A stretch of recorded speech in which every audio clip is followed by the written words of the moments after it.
తెలంగాణ ప్రజలు ఇంకా ఎన్ని రోజులు ఈ రాజకీయ నాయకుల చేతిలో మోసపోతారు? ఉద్యమాల పేరుతోనో లేకపోతే తెలంగాణ సెంటిమెంట్తోనో ఈ రాజకీయ నాయకులు మిమ్మల్ని ఎలా వాడుకుంటున్నారు తెలుసా? మీరు ఒకసారి ఆలోచించండి. తెలంగాణకు రాకముందు ఒక్కొక్క నాయకుడి పరిస్థితి ఏంది, తెలంగాణ వచ్చిన తర్వాత ఒక్కొక్క నాయకుడి పరిస్థితి ఏంది, ఏ రకంగా ఉన్నారు?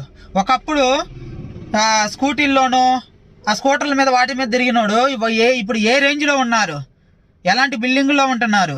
మరి తెలంగాణ కోసం చాలామంది విద్యార్థులు అనే వాళ్ళు చనిపోయారు కదా, మరి వాళ్ళ కుటుంబాలన్నిటికీ న్యాయం జరిగినాయా?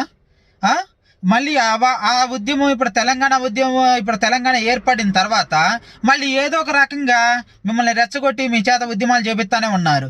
ఇప్పుడు ఈ రోజు చూడబోతేనేమో రేవంత్ రెడ్డి ఏదో మాట్లాడిందని చెప్పి బీజేపీ నాయకులు అందరూ పోయి ఆ ఆఫీసులో గాంధీ భవన్ మీద దాడంట.